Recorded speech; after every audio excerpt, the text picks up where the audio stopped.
Welcome to Library at Home with Miss Carolyn from the Town Hall Library. Today I am in my home and I've got a wonderful book here to share. I've got a copy of Alice in Wonderland by Lewis Carroll. It's here available through Project Gutenberg. Now this was originally published in the year 1916, so that's a really long time ago. And I'm going to be reading it the way Lewis Carroll wrote it. You may be familiar with the story, and you may have seen the Disney version and lots of other movies and stories about it, but this is the way Lewis Carroll himself wrote the story.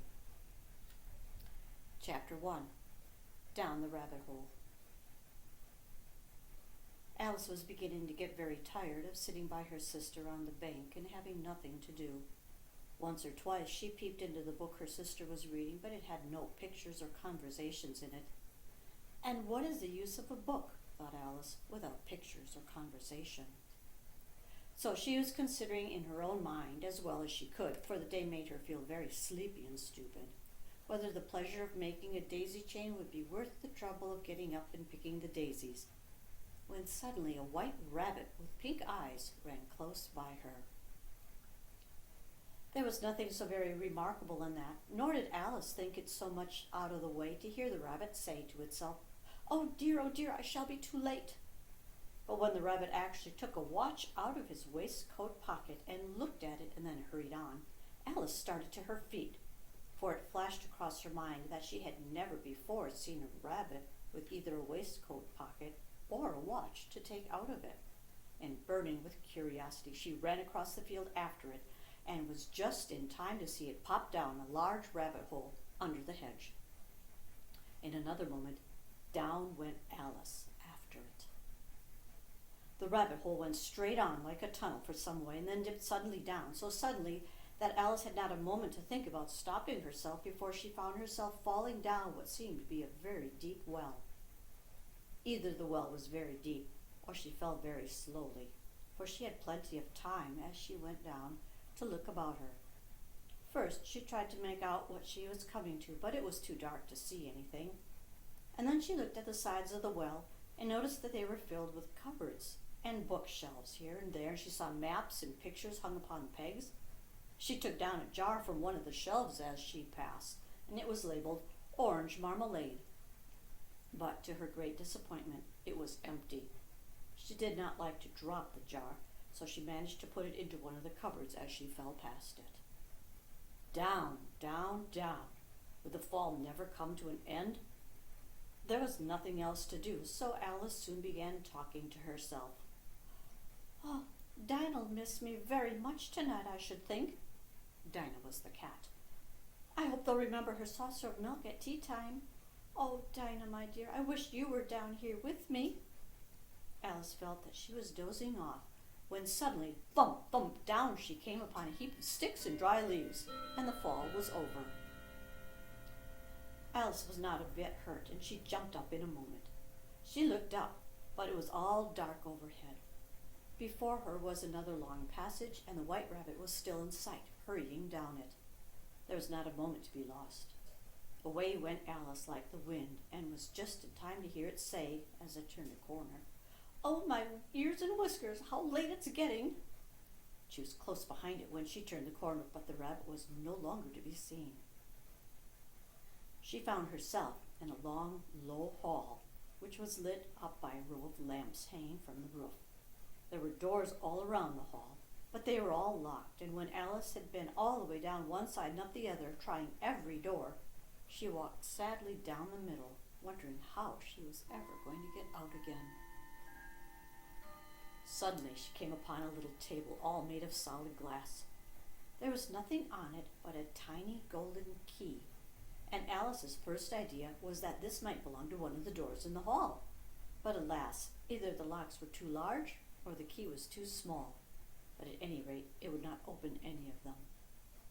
However, on the second time around she came upon a low curtain that she'd not noticed before, and behind it was a little door about 15 inches high.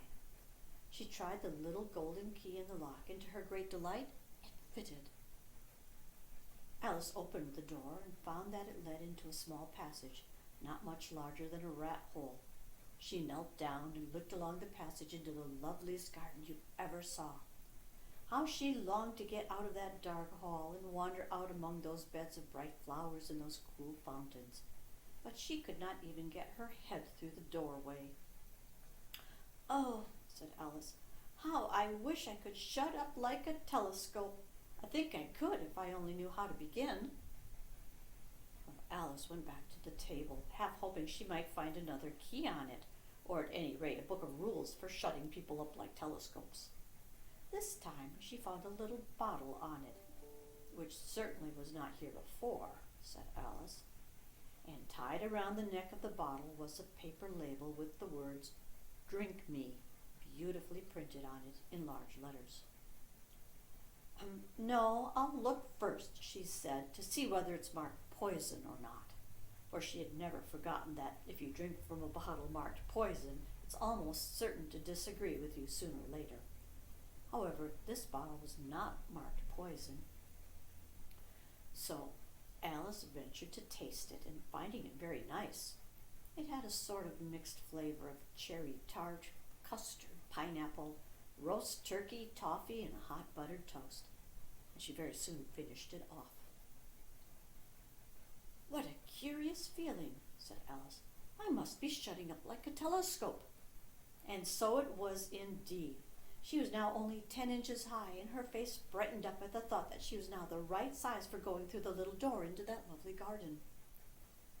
After a while, finding that nothing more happened, she decided on going into the garden at once.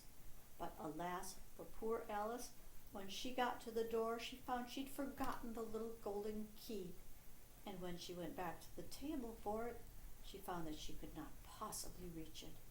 She could see it quite plainly through the glass, and she tried her best to climb up one of the legs of the table, but it was too slippery, and when she tired herself out with trying, the poor little thing sat down and cried. "Oh, come, there's no use in crying like that," said Alice to herself rather sharply. "I advise you to leave off this minute."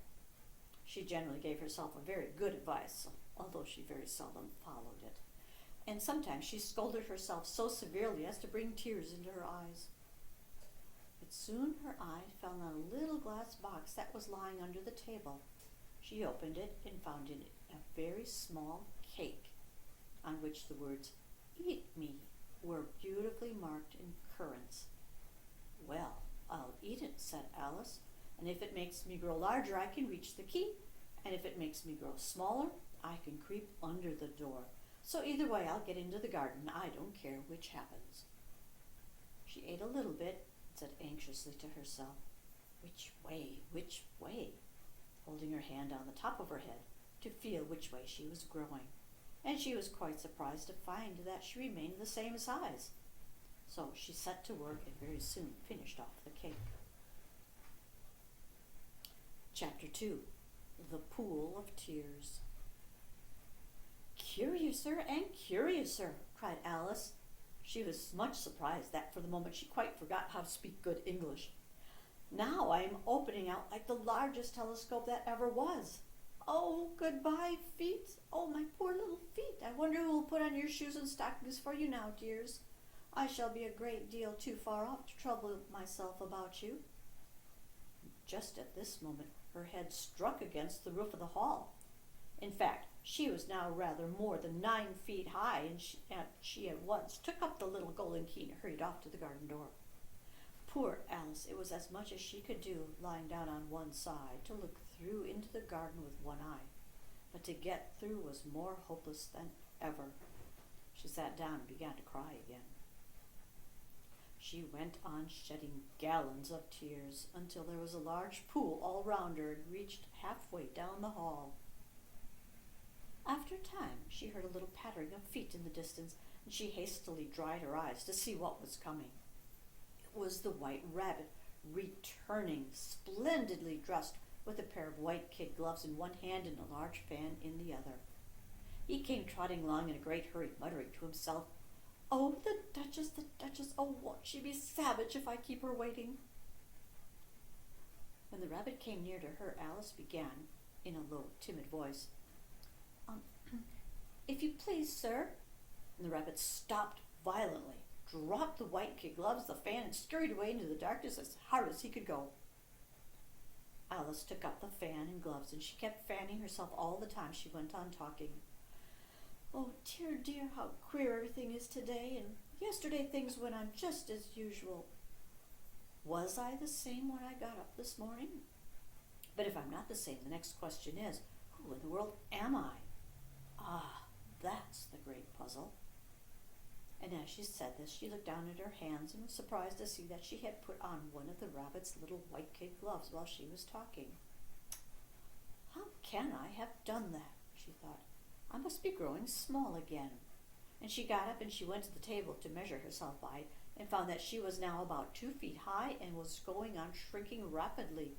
She soon found out that the cause of this was the fan she was holding, and she dropped it hastily, just in time to save herself from shrinking away altogether. "Oh, that was a narrow escape," said Alice, a good deal frightened at the sudden change, but very glad to find herself still in existence. "And now for the garden." And she ran with all speed back to the little door, but alas, the little door was shut again, and the little golden key was lying on the glass table as before.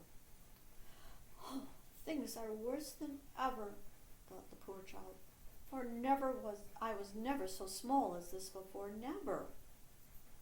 And as she said these words, her foot slipped, and in another moment, splash, she was up to her chin in salt water. Her first idea was that she had somehow fallen into the sea.